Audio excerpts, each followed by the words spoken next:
Chico Xavier visitava as periferias. E sempre, ao longo de toda a sua vida, deu este exemplo. Um exemplo que é para cada um de nós, da necessidade de, sempre que possível, irmos às periferias, porque ali muitas vezes não apenas temos a oportunidade de auxiliar, mas também a oportunidade do aprendizado para as nossas vidas. Ainda nos tempos de Pedro Leopoldo, cidade onde ele nasceu, próximo a Belo Horizonte, certa vez ele conheceu duas irmãs, Laura e Valéria. Laura cuidava de Valéria. Valéria tinha uma tetraplegia e, além disso, era também muda. Expressava-se basicamente pelo olhar. Chico se compadeceu daquela mulher, daquela irmã, e por um período de pelo menos 3 anos, todos os sábados à tarde, comparecia à casa de Laura e Valéria, levava alguma doação, como ele dizia. Eu não tinha muito para doar, mas levávamos o que podia, um pedaço de bolo, alguns pães, alguns mantimentos. Certo é que após efetuar a doação, Chico fazia questão de abrir o Evangelho e fazer uma breve leitura, uma breve reflexão e uma prece final. E sempre após a prece, Chico se aproximava de Valéria, ali na cama, e dizia a ela: Valéria, fale Jesus. Valéria, com aquele olhar expressivo, olhava para Chico e como se quisesse mesmo dizer, falar o nome de Jesus, mas não conseguia. E assim, por 3 anos, todos os sábados, Chico estava ali, na casa de Laura e de Valéria. Levava alguns mantimentos, fazia o Evangelho, as reflexões, a prece final e no final dizia: Valéria, fale Jesus. Até que um dia, Emmanuel, o seu mentor espiritual, disse a Chico: Chico, a Valéria vai desencarnar. Chico ficou muito triste. Já tinha se apegado àquela mulher. E no dia seguinte, ele novamente voltou à casa das irmãs, sabendo que aquela seria sua última vez. Novamente levou as doações, fez o Evangelho, a prece final e antes de sair, olhando para Valéria, diretamente nos seus olhos, sabendo que seria a última vez que encontraria com ela, disse a ela: Valéria, fale Jesus. E pela primeira vez Valéria respondeu, olhando para ele fixamente, respondeu assim: Jesus! Foi uma alegria. Todos bateram palmas. A alegria de Valéria ter pela primeira vez respondido a Chico Xavier, dizendo Jesus, ao seu modo. Naquela madrugada, Valéria desencarnou.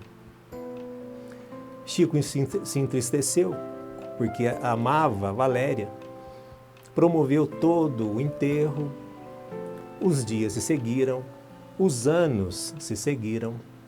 22 anos depois, Chico já em Uberaba,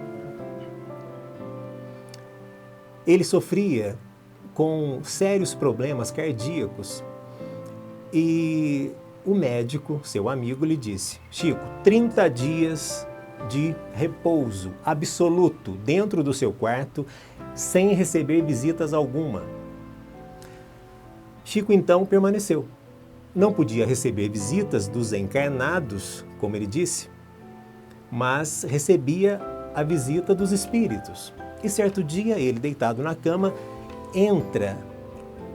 adentra o seu quarto um espírito de grande luz, de um magnetismo muito forte, um espírito feminino, foi se aproximando de Chico. E ele então, olhando para aquele espírito, quando ela mais se aproximou, ele perguntou: mas quem é você? Eu não o conheço, ou eu não a conheço. O espírito então olhou para Chico e disse assim: mas você não está me reconhecendo, Chico?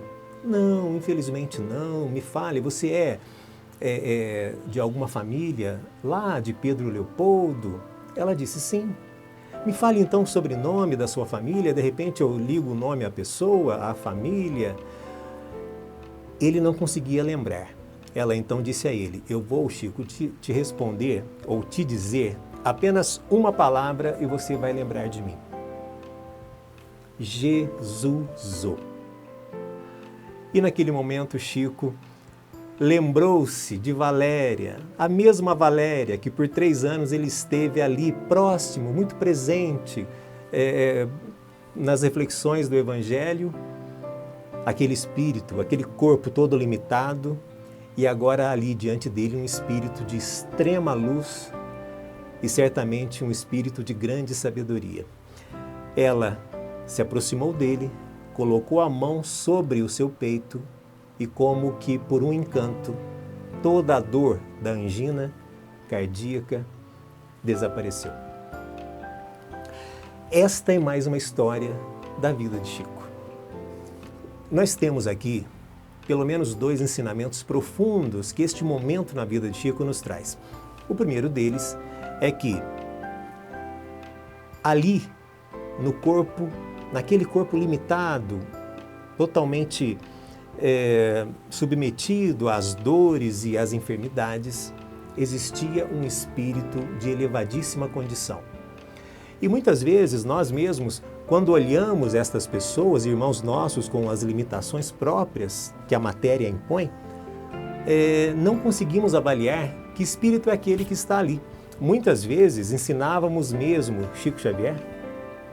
Muitas vezes são espíritos de elevadíssima condição que pedem à espiritualidade superior uma vida mais limitada, um corpo físico mais limitado, muitas vezes enfermo, para que estes espíritos possam, por assim dizer, aparar as últimas arestas do seu processo evolutivo neste planeta. Ali nós temos um caso, Valéria, ou pelo menos um exemplo. Valéria possuía um corpo limitado, uma percepção acanhada de tudo a que envolvia, considerando as suas limitações físicas. Não obstante, ali estava um espírito de altíssima envergadura moral. Outro ensinamento importante é aquele que nos fala da lei de causa e efeito. Este momento de Chico Xavier nada mais é que uma expressão da lei de causa e efeito. Todo o bem que fazemos hoje será nosso advogado amanhã, em algum momento no futuro. Todo o bem que fazemos, onde quer que estejamos, em relação a quem quer que seja, será nosso advogado em um momento futuro. Então façamos o bem, vamos semear, vamos promover esta semeadura a melhor possível, na certeza de que, de acordo com a lei do karma, todo o bem que fazemos hoje, em algum momento no nosso futuro, retornará para cada um de nós e nos socorrerá nas nossas dificuldades.